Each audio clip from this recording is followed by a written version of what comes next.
Labą dieną visiems. Labai ačiū, kad čia susirinkote į tokią, manau, nerealią, įdomią, skaudžią ir tokią visokią, galbūt kontroversišką temą, apie kurią mes čia dabar kalbėsime. Investavimas į talentus, lokali ir globali sėkmė. Šitas pavadinimas turi vieną žodį - investavimas. Tai nežinau, kaip jūs manote, bet aš susidūriau savo karjeroje ir čia per visą savo darbo laiką Lietuvoje, kai kažką darai mene, kūryboje, meno srityje, kažkokias tai idėjas kuri, tai kai pasirodo žodžiai investavimas, verslumas, produktas, konkurencingumas, tai staiga šitie žodžiai pasidaro kaip kažkokie velnio žodžiai, kaip kažkoks tai prakeiksmas, kurio jokių būdų negalima sieti su menu, su kultūra ir su visais šventais dalykais, nes Lietuvoje menas ir kultūra pas mūsų sąmonė yra toksai šventas, toksai poetinis. Šitai buvo, kai aš atgrįžau į Lietuvą 2006 metais statyti pirmojo spektaklio su bohemiečiais, bohema. Ir žinokit, nepatikėsit, kai grįžti po 20 metų kalbėti tą pačią temą, galvoji, wow, pasaulis tikrai jau 100% pasikeitė. Ir ką jūs manote?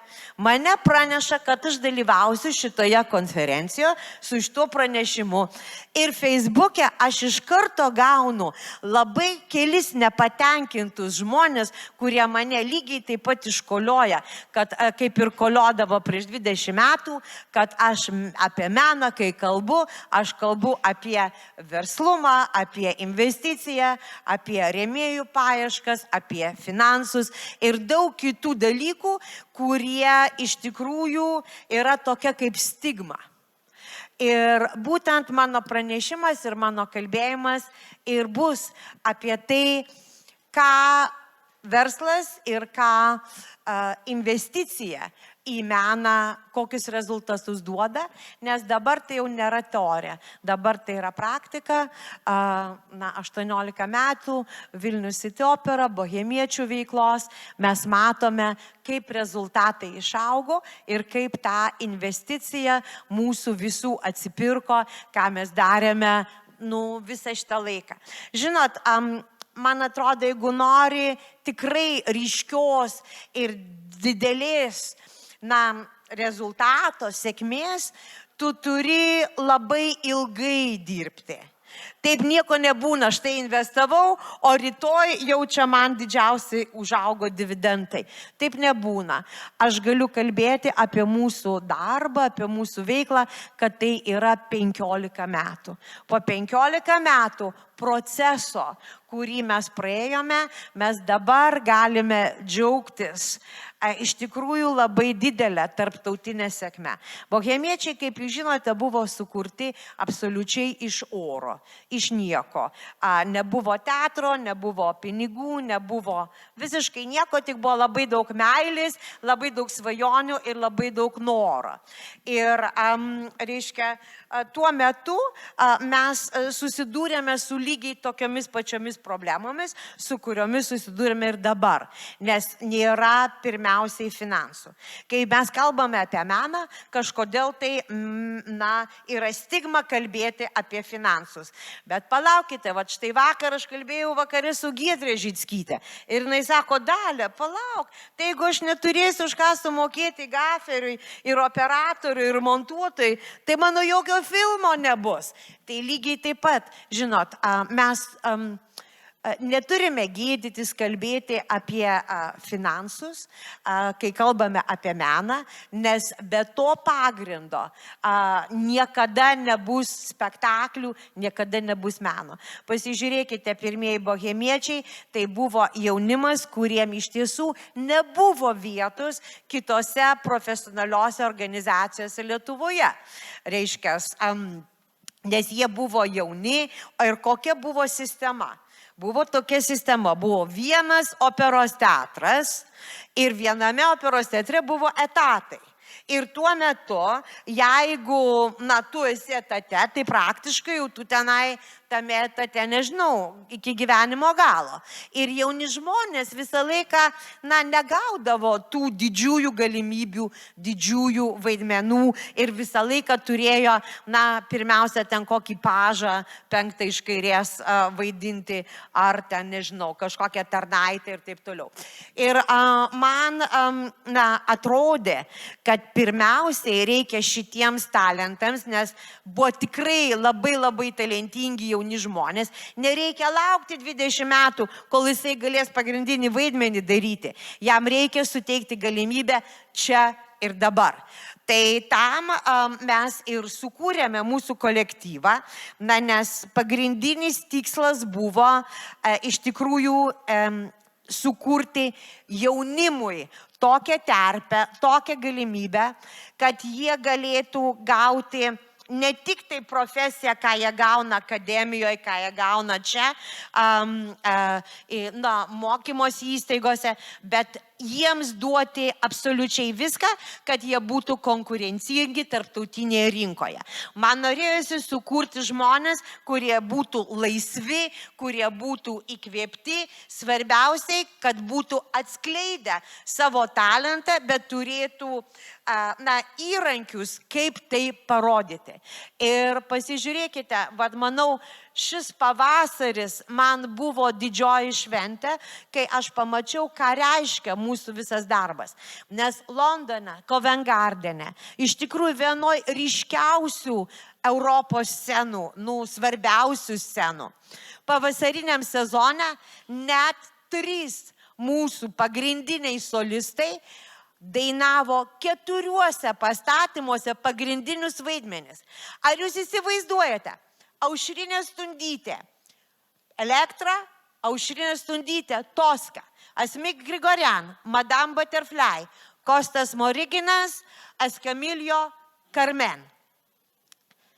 Lietuva turi 3 milijonus gyventojų. Nežinau, turi ar neturi, bet įsivaizduokime, kad turi. Tai mažiau, tai dar, žinokit, didesnis pasiekimas. Jūs įsivaizduojate, kaip mes pasirodome tarptautinėje rinkoje. Tai jeigu kalbėti apie olimpiadą, tai jau čia mes esam jau auksas pirmaujantis, nes iš tikrųjų visas sezonas padengtas lietuvių pavardėmis. Bet čia dar ne viskas. Ateina jaunoji karta.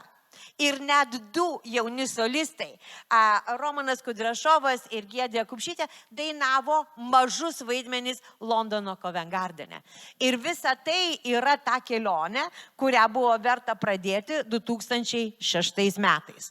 Ir iš tikrųjų, žinot, jeigu jūs manęs paklausite, ką reikia daryti, kol mes visi nenuimsime stigmos savo galvose, nenuimsime stigmos, kad menininkai, kultūros darbuotojai negali kalbėti apie verslumą, apie investiciją, apie finansus. Kol ta stigma nedings, tai manau, pajudėti mums visiems kartu ir po vieną bus sunku, nes tai nėra, kad tai yra vienas pasaulis ir kitas.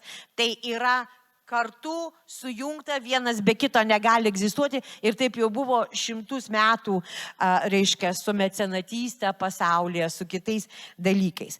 Tai žinot, jeigu jūs manęs paklausite, kaip tu dirbai, koks buvo tavo tikslas, kaip buvo su bohemiečiais, tai aš jums papasakosiu.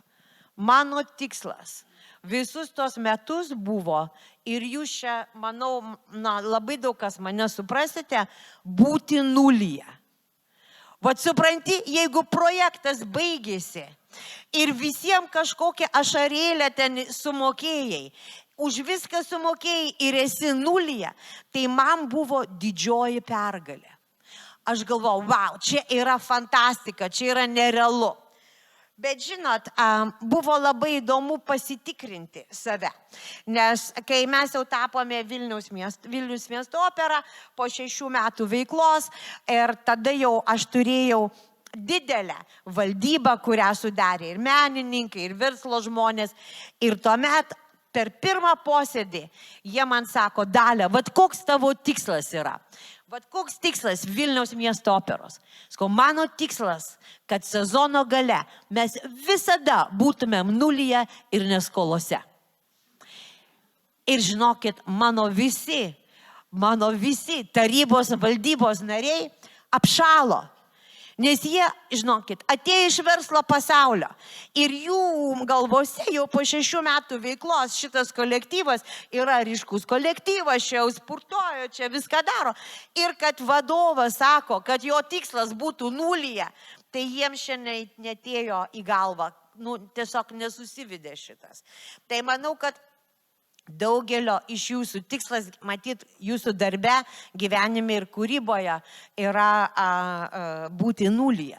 Bet manau, šita stadija yra tikrai labai neteisinga, nes pirmiausia iš jos iškyla pagrindinis klausimas, o kaipgi gyventi ir kaip kurti iš to nulio.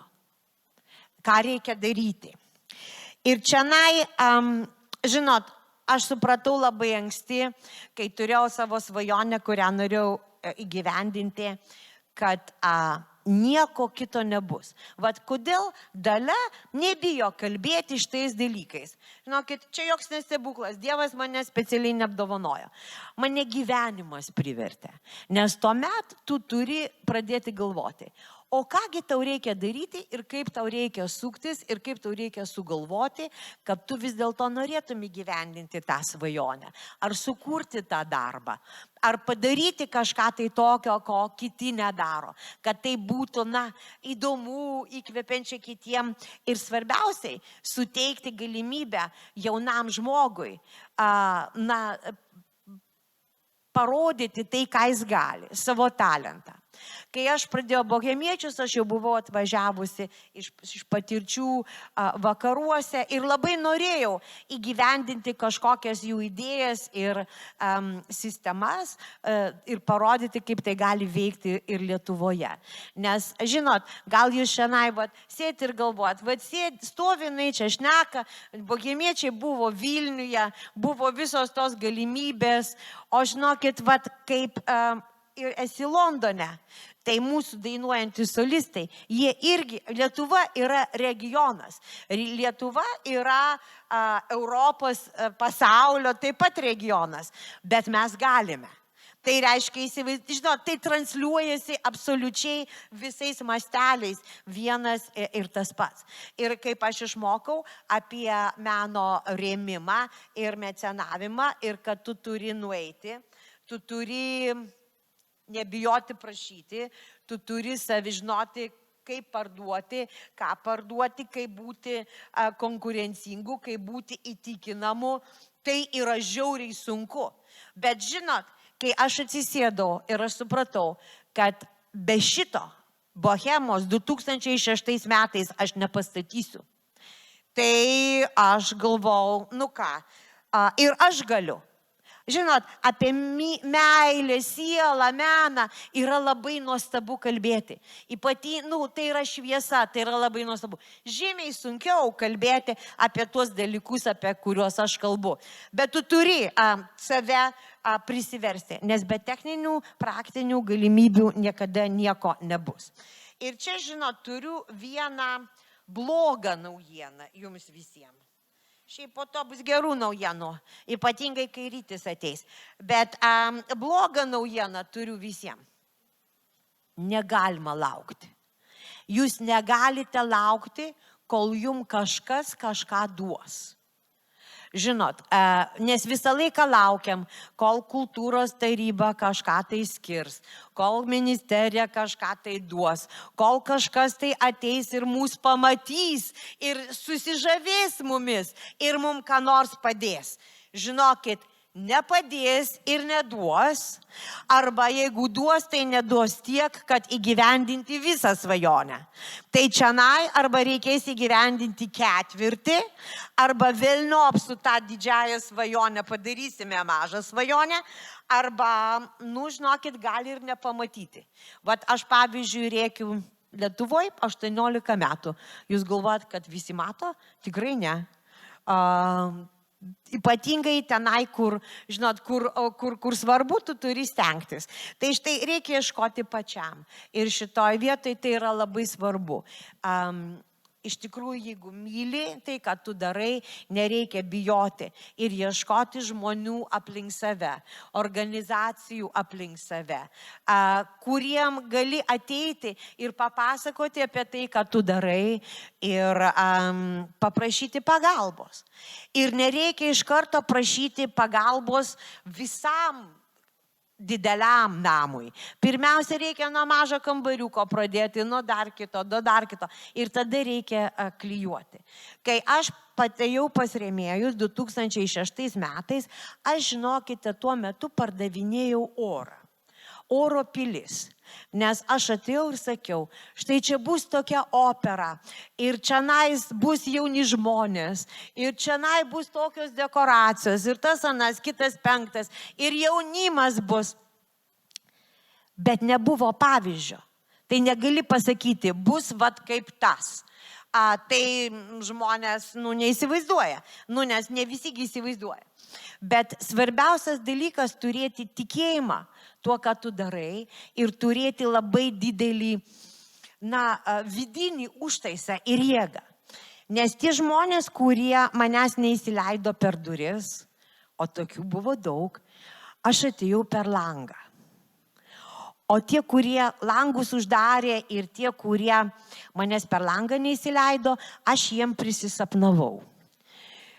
Tada, žinokit, o tiems, kuriems neprisisapnavau, tai tenai susidraugavau su jų padėjėjais ir sekretoriais ir viskuo. Ir kai jie atėjo į darbą, aš jau sėdėjau jų darbe. Ir visiems pasakau, ir nuoširdžiai pasakojau. Ir nebūtinai prašiau pinigų. Prašiau, žinokite, padėti bet kuo, kas jam klausant manęs atrodo, kad jis gali kažkaip tai padėti. Ir buvo visokių situacijų. Bet vieną dalyką aš sakiau visiems. Jeigu jūs man nepadėsite šiandien, aš pasistatysiu palapinę po jūsų langų tenais. Ir aš tenai būsiu kiekvieną dieną, kol jūs man padėsite. O jeigu jūs man padėsite šiandien, tai jūs mane pamatysite tik tai premjeros dieną. Žinokite, kiek žmonių norėjo mane pamatyti tik premjeros dieną, aš jums nemoku nusakyti. Tai štai, ir dėl to man padėjo žmonės, tuo metu prisijungė mūsų mecenatai. Tada, žinot, visokių dalykų buvo. Tuo metu dar Lietuvoje, buvo tas toksai mecenavimo piramidės principas. Žinot, apie ką kalbu? Piramidė. Yra vyšnė ant torto, kuris duoda didžiausią paramą. Tada yra 2 mažesnės vyšnios. Tada 4 ir taip toliau.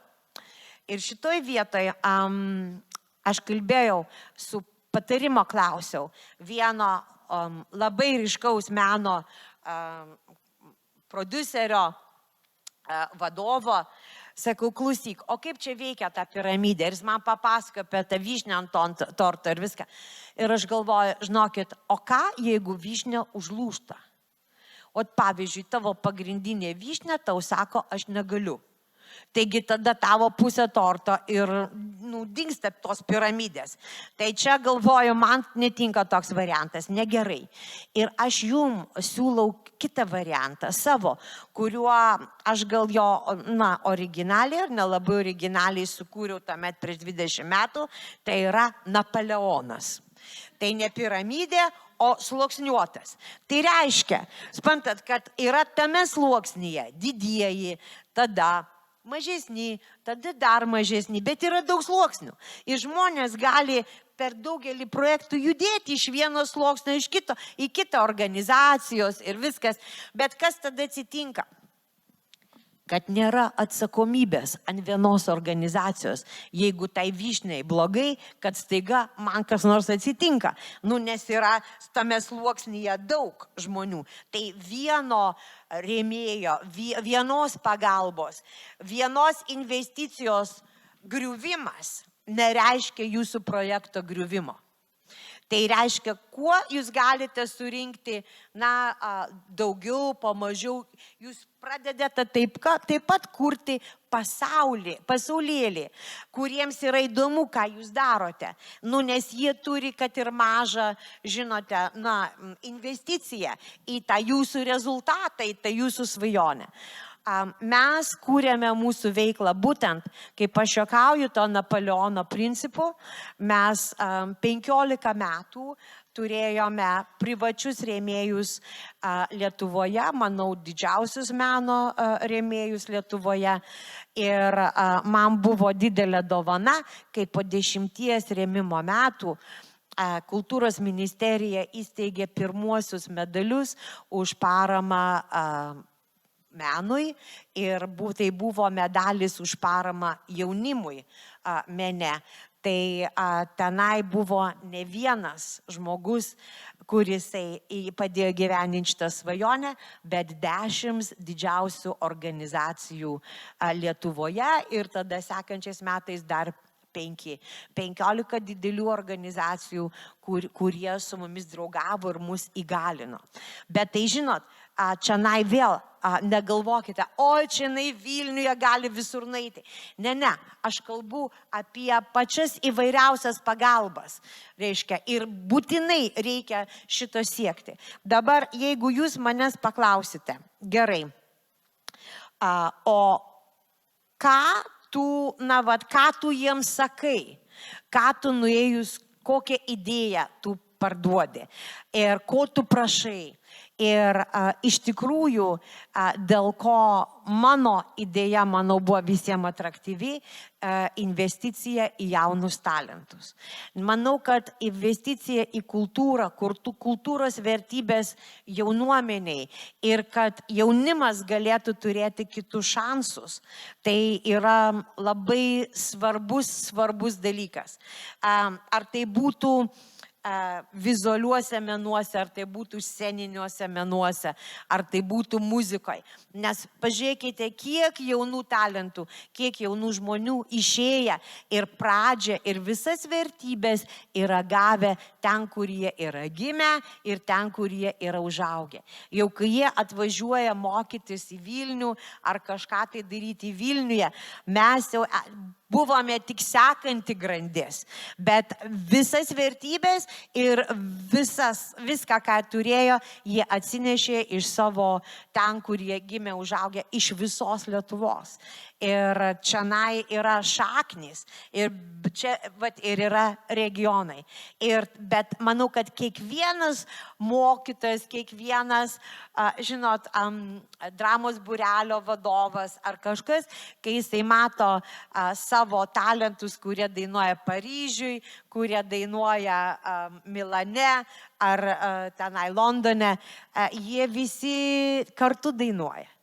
Kai Asmik Grigorian dainuoja New York'e Metropoliteno operoj, tai aš dainuoju irgi tenai kartu. Tai čia yra mūsų ta grandinė, kurią mes labai turime rūpintis. Nes iš tikrųjų, kaip jums sakiau, konkurencingumas pasaulyje man visada buvo labai svarbu. Mes negalime užsidaryti savo mažame pasaulėlyje, mes turime galvoti, paruošti jauną žmogų į didįjį pasaulį. Nors mes galbūt jame nebuvome, bet mes turime plėsti jo pasaulėžiūrą ir jo ribas. Ir jeigu mes pagalvosime čia pagal pavyzdį, ką mes darėme, kad tie operos jaunieji solistai išaugo į tas superžvaigždes, apie kurias mes visi dabar žinome ir kalbame. Tai pirmiausiai, manau, reikia duoti jaunam žmogui tokią atsakomybę, kurios mums atrodytų, jis negalėtų pavežti.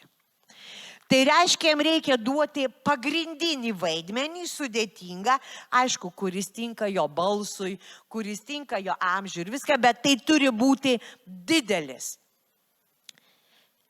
Tik tai taip mes galėsime ugdyti jaunų žmonių atsakomybės jausmą ir svorio jausmą ir mastelio jausmą.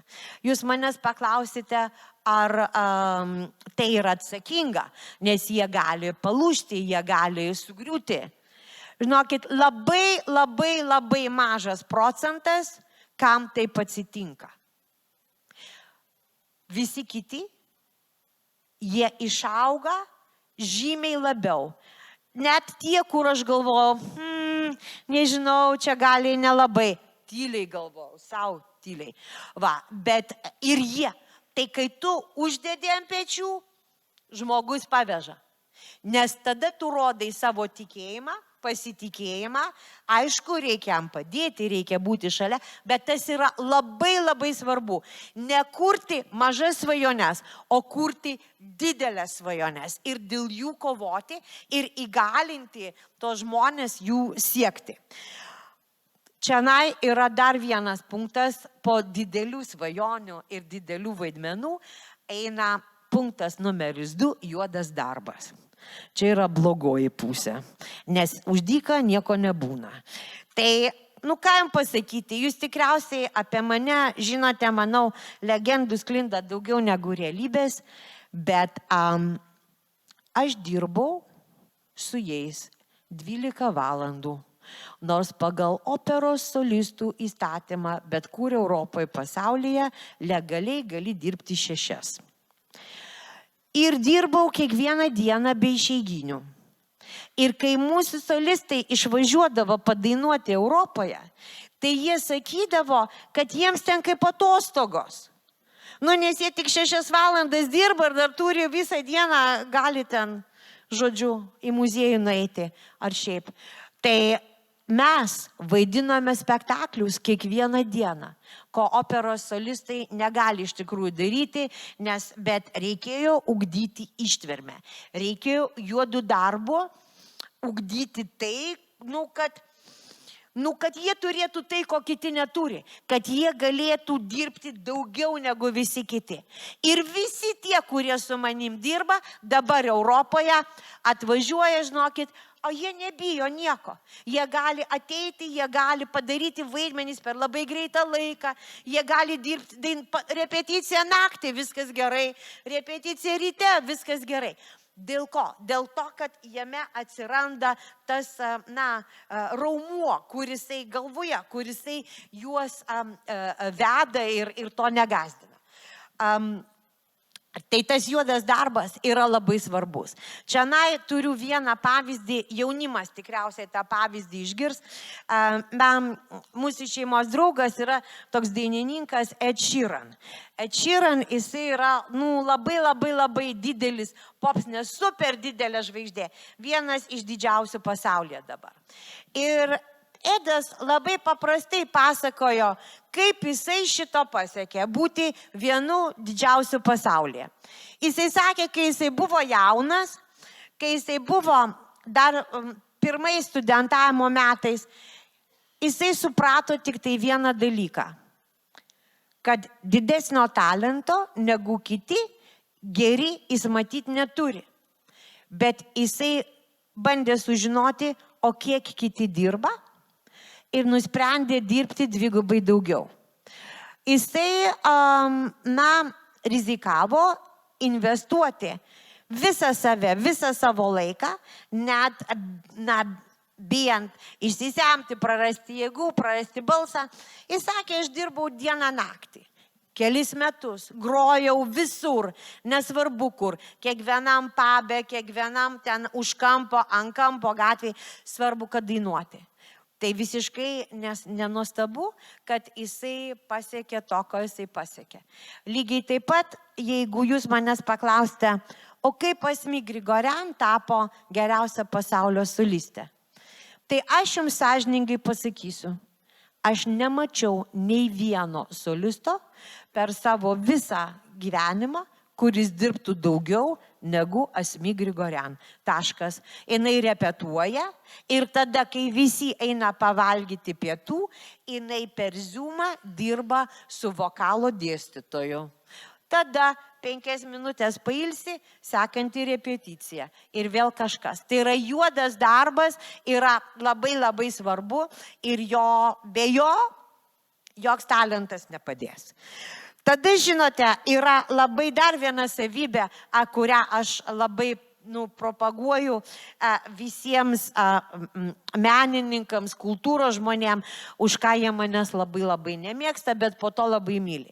Aš galvoju, kad žmogus, profesionalas kultūros, turi būti kaip žmogus orkestras, toks multipleksas. Jis turi galėti daryti viską. Net ir tai, kas, pavyzdžiui, jam visiškai nepriklausytų. Jisai turi žinoti, kaip galima daugiau. Jisai turi neskirstyti, o va čia man yra vertinga daryti, o čia tai šito aš jau nedarysiu. Žinokite, kai mes repetuodavome, jeigu reikėdavo panešti didelę dekoraciją, ir aš mačiau, kad mes neturime pakankamai vaikinų, kurie gali tą dekoraciją danešti. Jeigu mes visi atsipūtę sėdėsime 5 minutės, tai jie ją finale daneš. Aš pakviesdavau solistus, bet visada eidavau pirma. Aš nešiau ir orkestrantų kėdes, nešiau ir dekorą, ir grimą nešiau, ir ko tik tai aš nedariau. Ir grindis galiu pavalyti be problemų iki šiol. Bet suprantat, jauną žmogų, jeigu tai vyksta, tai jį įkvepia, jis tai supranta, kad aš irgi galiu viską. Aš jums pasakysiu, kokią nuostabią pamoką davė Sigutė Stonytė, fantastiška solistė Lietuvos, ir Rafailas Karpis.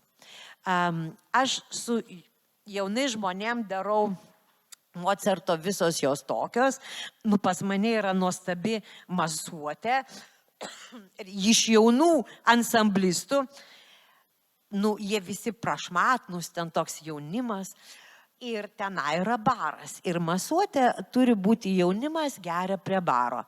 Ir aš kažkaip tai prasiskaičiavau ir nepaskyriau jokio barmeno. O tuo metu pas mane užėjo Rafailas Karpis į repeticiją šiaip. Aš jam sakau, Rafikai, klausyk, gal tu barmenu galiu pabūti? Sakau, žinai, jis sako, ką, tik dabar? Ne, sakau, žinai, spektaklis ir tai, žodžiu, Rafikas sako, okei, aš tą dieną laisvas. Rafailas Karpis, fantastiškas solistas, eina būti barmenu, be žodžių, be teksto, be dainų, be nieko. Jo vaidmuo per premjerą buvo fantastiškas. Jaunimas visas, studentai, buvo nualpę, kaip Rafailas Karpis barmeną vaidina ir dar jiems patarnauja. Bet premjeros vakarą įvyko dar vienas stebuklas. Pas mane atėjo Sigutė Stonytė, profesorė, daugelio dėstytoja, tų, kurie buvo scenoje. Ir Sigutė man sako, klausyk, aš irgi noriu barmenu būti. Sakau, gerai, bet o Rafikas, jinai sako, mes dviese su Rafi, tu nesijaudink, tik kostiumą suveik. Gerai, o kada tu nori būti barmenas? Rytoj, gerai. Ir štai Sigutė Stonytė, aprengta barmenu, o jinai slapta. Mes ją nugrimavom, jos jaunimas nemato. Reiškia, ir Sigutė Stonytė išeina su Rafailu scenoje, barmenė, ir pradeda vaidinti ir dirbti su savo jaunimu. Tie studentai gavo didžiausią pamoką, kur jokios paskaitos tos pamokos jų neišmokins. Kad jiem tą spektaklį Sigutė Stonytė, jų profesorė, patarnavo. Jiem čia buvo didžiausia pamoka. Bet geriausiai buvo, kai ponas Kėvišas, kuris buvo direktorius operos teatro, buvo tame spektaklyje irgi. Ir tada jis man skambina ir sako, Dalia, gal tu man gali paaiškinti, kodėl pas tave žmonės nori dirbti 4 kartus daugiau negu pas mane ir kodėl pas tave Stonytė patarnauja Mimansui. Va štai ir nežinau kodėl. Čia matyti yra jau kitas klausimas. Tada, jeigu kalbėti, ką reikia duoti apie tuos multipleksus, man labai svarbu buvo duoti aktorystę.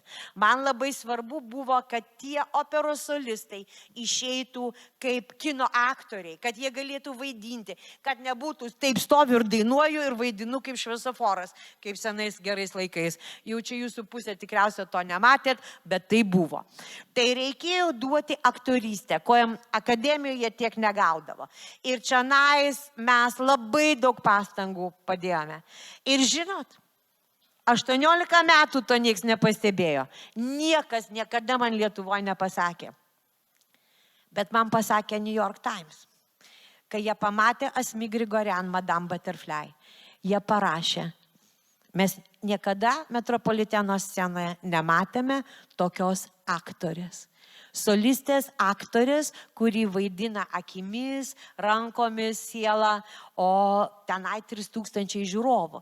Tai, žinot, kaip, tai yra vertybė ir gali laukti rezultatų ir matyti jį, bet tau atrodys, kad nieks nepastebi, o staiga šast ir pastebi. Vat. Ir dar labai vienas svarbus dalykas, ką reikėjo man išmokinti. Man reikėjo išmokinti, ir čia buvo sunkiausia, nuimti dar vieną stigmą. Menininkus ir jaunus talentus kalbėti apie savo darbą, pasakoti apie savo darbą, kviesti į savo darbą, nebijoti siekti, kad kuo daugiau žmonių žinotų apie tai, ką tu darai. Nes šiandien buvo juk antroji didžioji stigma Lietuvos meno ir kultūros reklama.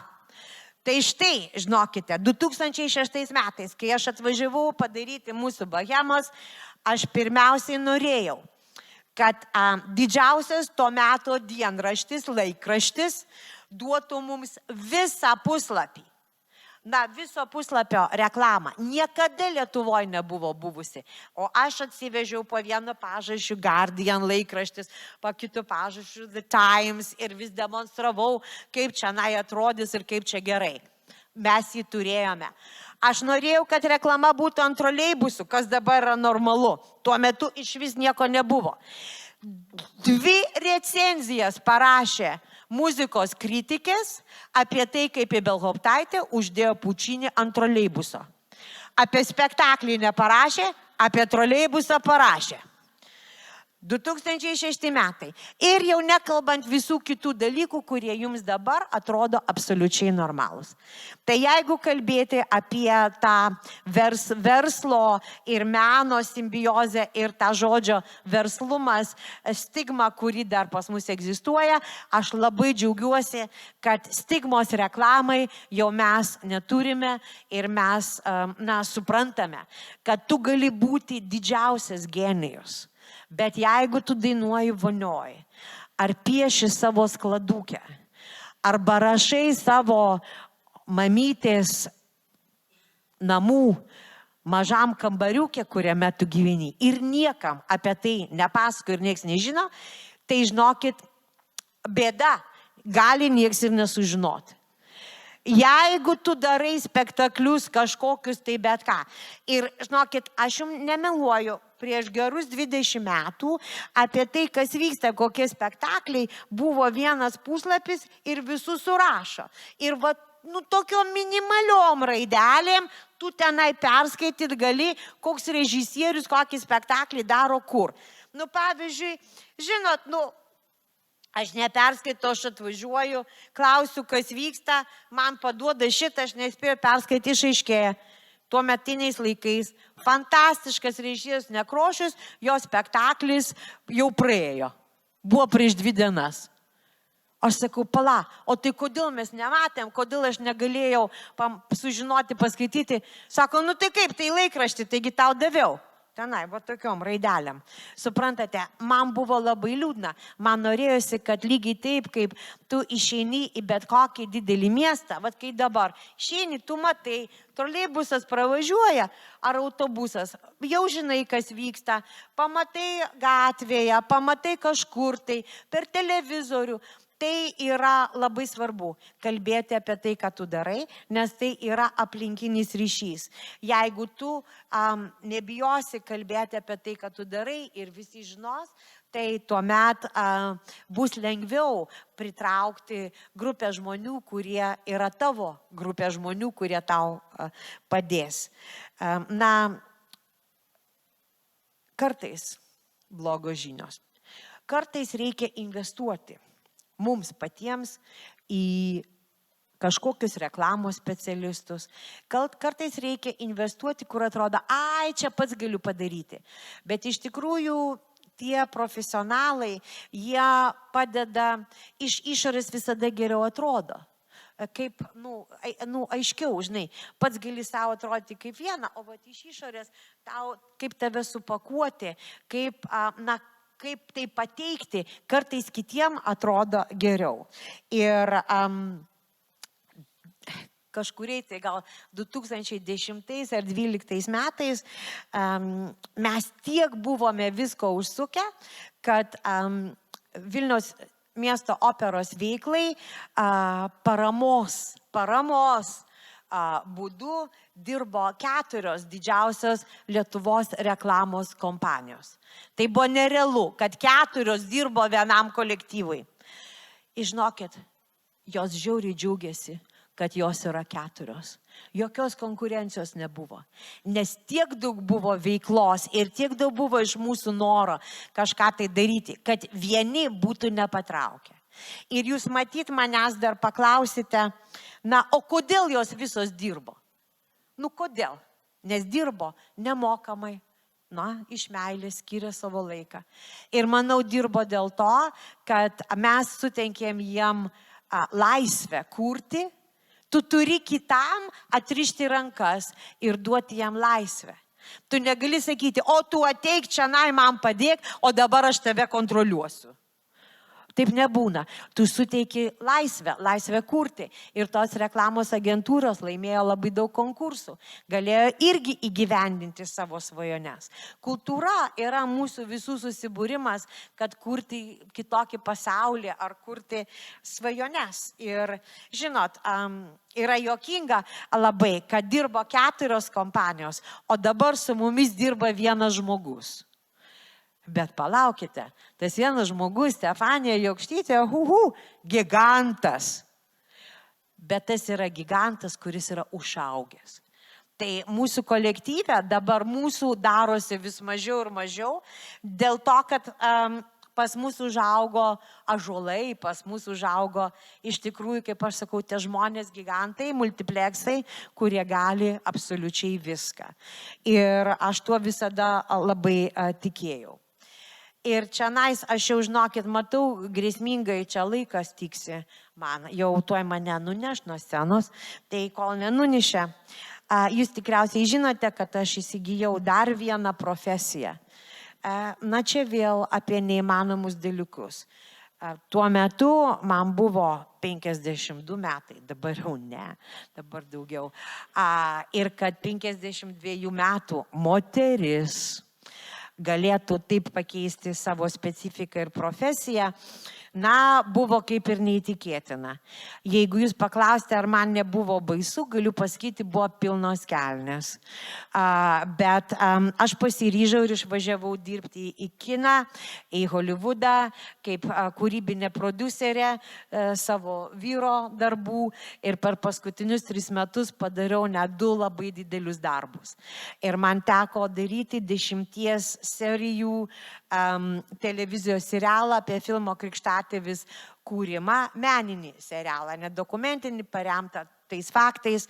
Ir tai buvo projektas, kur teko bendrauti su mano svajonių, vaikystės svajonių herojais, tokiais kaip Al Pacino, Francis Coppola, gyvai, nes jie buvo kaip personažai tame, reiškia, projekte.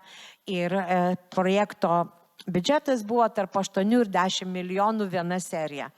Ir aš buvau prodiuseris. O meninis filmas po to buvo veiksmo filmas. Aš niekad gyvenime veiksmo filmų iki to nežiūrėjau. Aš nežinojau, kaip juos reikia daryti. Aš visada dvasingas dramas, kur paverti galima. Man patiko tokie filmai žiūrėti. O to filmo biudžetas buvo 150 milijonų.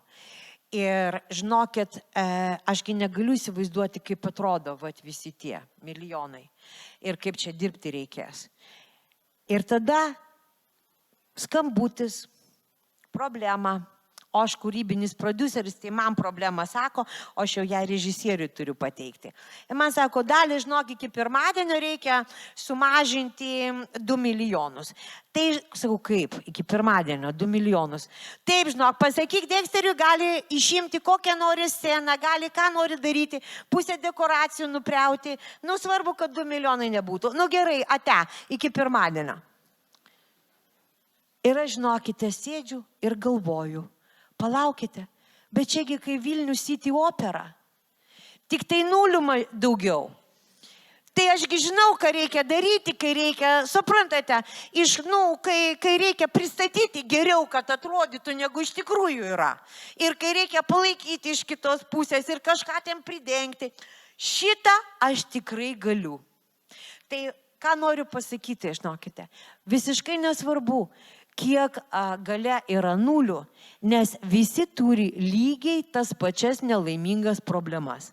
Ir dar yra kita tiesa, kad visiškai nesvarbu, kokie žmonės atrodo ten grand, superiniai ir čia aš nelygis, nes aš visą laiką apie save galvojau, kaip apie kažkokią, studentę ant suoliuko. O čia visi kiti, kitokie. Tai, žinokit, ne, visi yra tie patys, visi turi tas pačias problemas ir svarbiausiai, jas visada reikia spręsti, maždaug lygiai taip pat. Ir aš tik tai gale jau čia noriu jums vieną palinkėjimą duoti, jums visiems. Labai noriu, kad jūs tikėtumėte, kad jūs galite padaryti daugiau, negu jums atrodo. Ir kad jūs padėtumėte visą savo širdį, visas pastangas, visą įkvėpimą tom savo svajonėm, mažom ar didelėm, kad jas įgyvendinti. Nes nesvarbu, kokios mažos ar didelės jos yra, iš jų susideda pasaulis. Iš jų susideda kūryba, iš jų susideda kultūra, iš jų susideda menas, o be kultūros vertybių ir be meno mes ateities neturėsime. Tai nebijokime šnekėti apie verslumą ir investicijas, nes jeigu finale po 50 metų kažkas tai dainuos Metropoliteno operoje ir galės dalinti šviesą su pasauliu. Ir ten bus parašyta Asmik Grigorian skliausteliuose Lietuva. Tai vadinasi, mes visi kažko tai kartu pasiekėme. Ačiū Jums.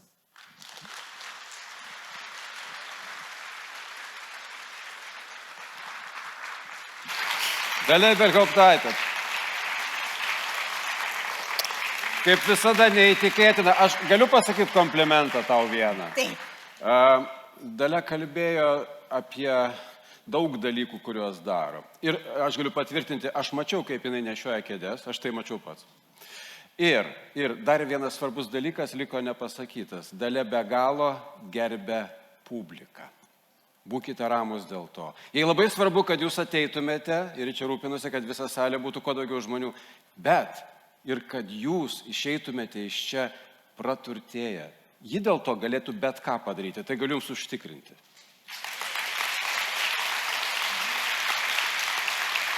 Mes turime kelis klausimus. Vienas klausimas tau, iš tiesų, ar tu turi mokinių, kam galėtum perduoti tai, ką tik kalbėjai, kad kas galėtų taip pat dirbti, kaip tu dirbi? Aš manau, kad aš turiu labai daug mokinių.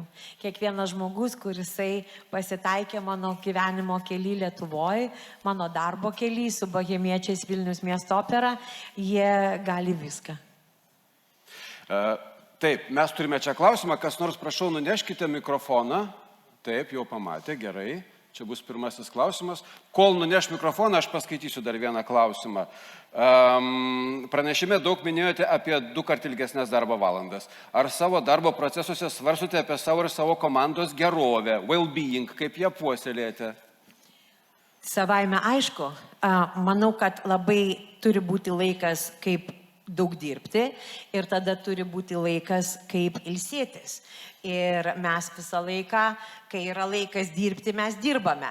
O tuomet, kai yra laikas keliauti, pas mus visi labai daug keliauja, Pas mus mes einame, žiūrime kitų menų, mes labai daug laiko praleidžiame taip pat kartu, reiškia, mes daug kalbame, bendravome. Taip, gerovė visų yra būtina. Nebus gerovės, nebus miego, nieks negalės dirbti. Bet kai esi jaunas, gali 10 dienų padirbti, 2 pamiegoti. Jau po to, žinot, kai mano amžiaus pasiegi, tai jau reikia kartais pamiegoti. Bet aš bandau taip įkvėpti visus, kad žinot, jeigu dirbsi nuo 9-5, tai reikia kito darbo ieškoti, ne meno. Ne meniniai srity. Čia prieš tai aš bandžiau tą pasakyti. Prašau. Labai ačiū už įkvepiančią paskaitą, pirmiausia. Ir norėčiau jūsų paklausti, ar jūs sutiktumėte grįžti į Kaukių baliaus laikus? Juk Kaukių balius buvo sukurtas dar prieš bohemiečius. Taip. Trumpas storytellingas. Pati mačiau ir iki šiol nešiojusi tą nuostabų jausmą. Ačiū. Ačiū labai. Tai koks klausimas? Ar sutiktumėt grįžti? Taip, sutikčiau, tai be Kaukių baliaus nebūtų nieko buvę. Nes tik tai tuomet, kai aš atvažiavau pastatyti Kaukių baliaus ir po to, tiesą sakant, likimo galios, aš supratau, kiek yra jaunų talentų Lietuvoje ir kaip jie neturi galimybės būti toje pagrindinėje scenoje. Ir dėl to aš su maestro Rinkevičium nusprendėme pasukti kitų kelių, nebūti nacionaliniai operoje, nes jūs nepatikėsite, kiek aš tenai kovojau, kad būtų jauni solistai vaidmenyse ir aš negalėjau, man neleido. Tai tuomet mes sukūrėme alternatyvą. O tuomet, kai mums jau vėliau siūlė būti operos teatro vadovais, mes nusprendėme alternatyvą likti iki mirties. Gerai, mūsų forume mes bandome šiandien kalbėti ir apie regioniškumą, ir žvilgsnį iš regiono. Aišku, dabar žvelgiant iš Holivudo yra lengva pasakyti dalykus kai kurios, jau dabar, ar ne? Bet štai klausimas yra, kaip balansuoti, kai dirbi periferijoje, su didelėmis svajonėmis, talentingais žmonėmis, bet bijančiais pokyčių ir neturinčiais kultūrinės ištvermės. Kaip balansuoti? Aš manau, kad čianai, galiu tik pasakyti vieną, yra kova. Labai sunki kova. Ir tu turi tęsti tą kovą, tikėti, nepasiduoti, nes stabdo visur. Ir aš, kai susiduriu su tais dalykais, kurių negali pakeisti, tai ir jeigu žinai, kad tu jų negali pakeisti, vat suprantat, stovi čianai rytis. Ir aš žinau, kad jeigu jis nepasitrauks, tai aš jį galiu daužyti kiek nori, jis nepasitrauks. Tai man geriau nueiti tenais, žinot, taip, apsimesti, kad aš ten net nenoriu eiti. Tada, kai jisai tenai jau kažkur tai paleisti gal kažkokį zuikį va ten, kol jis tą zuikį žiūrės, o aš va čia nueinu ir viso gero ryti. Tai nežinau kaip čia. Aš čia tokiu pavyzdžiu, žinai. Reikia gudrumo, aš taip suprantu. Manau, kad reikia gudrumo, jeigu tu tiki, tai tu ieškai būdų. Jeigu vienos durys užsidaro, reikia kitas, trečias, penktas. Aš, žinokit, stabdžiai yra ne tik tai regionuose. Stabdžiai sėdi didžiausiai ir Vilniuje, ir Londone yra stabdžių, ir jų visur yra. Teisingai sakau, ryti. Teisingai. Kaip nepasiduoti kritikai ir išlaikyti pozityvą, nepamesti siekiamo tikslo? Oi, žinokite. Kaip nepasiduoti kritikai? Taip. Aš jums pasakysiu. Jeigu gyvenime visi sako, kad visi vienbalsiai sako, oi, kaip gerai, kaip nuostabu, kaip gerai čia, koks tu fainas. Tai žinokit, reikia labai susijaudinti, kad kažkas yra blogai. Nes taip negali būti, kad visiems gerai. Vadinasi, kažkur tai egzistuojame tarp vidutinybės, tokios ribos. Jeigu tu darai kažką kitaip, tai visą laiką susilauksi kritikos.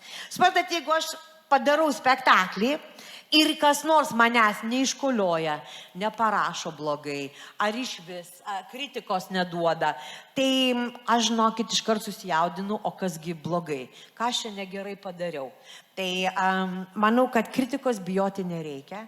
Yra konstruktyvi kritika, tai į tą konstruktyvę kritiką reikia atkreipti dėmesį, bet šiaip į bet kokią kritiką neskaitykit ir neklausykit. Ką jūs neturite ką daryti? Aš pavyzdžiui kritikos neskaitau nuo 2007 metų. Gyvenu fantastiškai, be problemų. Vat toliau bus kaip tik klausimas šiek tiek į tą temą. Klausant tokio intensyvaus darbo pasakojimo, kyla klausimas, ar nesat patyrusi perdegimo? Taip, esu. Taip, esu patyrusi perdegimų. Perdegimų būna visiems ir visada. Tuomet labai svarbu susikurti savo asmeninę sistemą, kaip padaryti, vėl įsikvėpti, kaip gauti energijos. Kiekvienam tai yra absoliučiai subjektyvu. Man yra kelionės. Aš išvažiuoju, bet nežinot, ne tokias kelionės, čia išvažiuosiu, kur ir maistas, ir viešbutis, ir šitas, ir baseinas. Kai kam gal tai yra. O man, žinokit, man patinka džiunglės, man patinka dykuma, man patinka miškas, man patinka jūra. Man patinka būti ten, kur nėra žmonių, nes aš tada galiu pažiūrėti į gamtą, ar galiu pažiūrėti į gyvūnus pabūti. Ir tuomet tai man yra didžiausias atsigavimas, įkvėpimas ir pasikrovimas. O jeigu užlūžti taip, kad reikia eiti pas daktarą, tai reikia nelaukti, kol nukritai. Reikia eiti maždaug 10 minučių likus, kol nenukritai. O aš tai esu turėjusi tokį atvejį, tai jau, kad paklausė įdomios temos. Tai turiu... Paklausė iš mūsų žiūrovų. Prašau, esu turėjusi tokį atvejį, kai man labai kilo spaudimas, tenai viršų buvo apie 2,20, taip jau žinai. O aš repetuoju, bet man patarė, kad reikia nueiti į ligoninę. Santariškės uždėjo kažkokį aparatą, holterį. Aš toliau repetuoju, iš ryto nueinu, kad pakeistų. Seselė, pažiūrės rezultatą, apsiverkė. Nieko nepasako, pabėga. O man repeticija. Suprantate, taksi laukia. Gerai, atbėga daktaras. Sako, žinokite, su tokiu spaudimu jūs šiaip turėtumėt būti reanimacijoje. Sakau, palaukite, kokia reanimacija? Man repeticija kongresuose. Aš negaliu įrašyti programėlę ar per televiziją pranešti, kad aš buvau reanimacijoje, nes premjera už 3 dienų. Ir tada jisai man sako, bet jūs negalite eiti. Tai žodžiu, pasirašai lapą, kad jeigu gausi insultą arba nugriūsi, numirsi, kad tave įspėjo. Pasirašai lapą, važiuoji repeticiją, repetuoji. Po 3 dienų po premjeros grįžti į ligoninę. Ačiū Dievui, nenukritai. Pasisekė. Kaip klausė dar vienas mūsų žiūrovas, kaip beieškant finansavimo mene nepamesti to meno vertybių ir esminių idėjų? Tai, žinokit, jeigu jeigu tu neturėsi tų vertybių, idėjų ir svajonės ir nesieksi aukščiausios kokybės, tai tu negausi didžiausios paramos. Kaip, tu negali bet ko padaryti ir pateikti, tu vis viena kokybė yra numeris 1 prioritetas. Visur ir visada. Kokybė, visko kokybė. Kai aš jums pasakojau apie tai, kaip reikia, kažką sumažinti ir kad gražiai padaryti, bet kad būtų pigiai ir laikyti iš kito šono, bet juk galėjai ir numesti visą sieną. Tai tada nebūtų kokybės. O jeigu ten už sienos 3 žmonės dreba, stovi ją laiko, kad nenugriūtų, nes kojų negalėjom pristatyti, tai čia, man atrodo, yra aukščiausia, kokybė, nes tu neišduodi tuo, ko tu tiki. Deksteris tą žinojo, kai 2 milijonus taupėt? Žinojo, turėjo sužinoti. Toliau, kaip manote, ar skaitmeninis informacinis pasaulis padėjo Lietuvai geriau įsitvirtinti, ar Lietuvai lengviau veikti šiame pasaulyje? Aš manau taip, nes visiems padėjo. Padėjo Lietuvai, padėjo absoliučiai visiems. Dabar per skaitmeninį pasaulį mes turime galimybę per sekundę pasiekti labai platų ratą žmonių, papasakoti labai daugam ir labai įvairiom formom apie tai, ką mes darome, atskleisti apie įdomius dalykus. Manau, visiškai taip. Tuo pačiu atsirado labai daug triukšmo. Ir tame, vizualinėme, informacinėme ir visokiojopame triukšme gali tikri dalykai ir rimti dalykai, ir ryškus dalykai ir pasimesti. Tai čia yra, kaip sakant, dvi medalio pusės.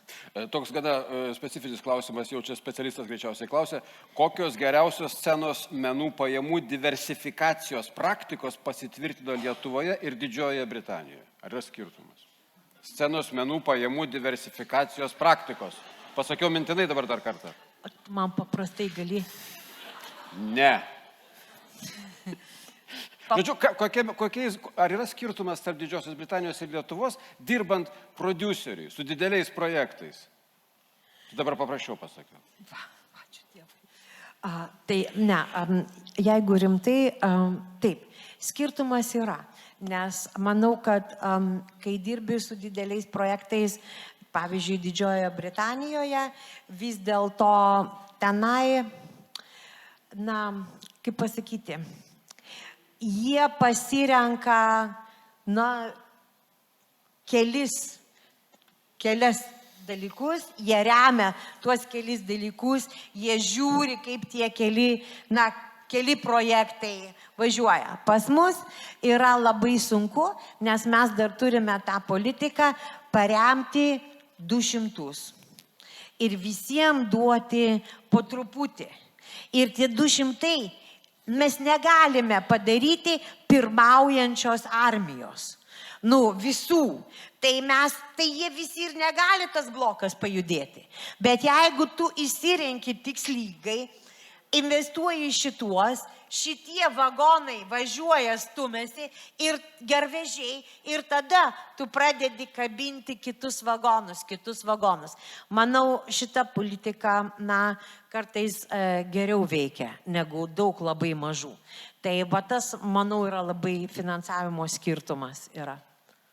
Dar vienas klausimas. Jeigu aš teisingai klausimą supratau. Ir jeigu teisingai atsakei. Ar visada buvote tokia temperamentinga, įkvepianti ir atkakli? Koks skirtumas tarp Dalios, kuriai 30 metų, ir Dalios, kuriai kaip šiandien 35? Čia aš pridėjau nuo savęs. Manau, turėjau žymiai daugiau energijos, buvau dar labiau temperamentingesnė negu dabar. Tuo metu dariau tą patį, ką iš tikrųjų dabar darau, tai visą laiką sakiau, ką galvoju. Ir svarbiausiai labai tikėjau, kad man svarbu kalbėti su kiekvienu žmogum. Tai šitą turėjau ir tada, šitą turėjau ir dabar. Dabar, žinot, kai ateina patirtis, tu jau taip esi, galbūt netoks temperamentingas, koks buvai, kai tau buvo 25 metai. Žinai, aš pabaigsiu su dar vienu komplimentu tau. Bet tiksliau, atsakymu į klausimą, kurį tu paklausai. Tu klausai, kodėl 4 agentūros sutiko dirbti už dyką. Kodėl Rafailas išėjo, arba Stonytė išėjo pabūti barmenu tavo spektaklyje. Aš žinau atsakymą, man atrodo. Su tavim paaugi. Ir žmonės tai vertina. Dalia Ibelhauptaitė, žmogus, su kurio galima paaugti. Ačiū, Dalia. Ačiū.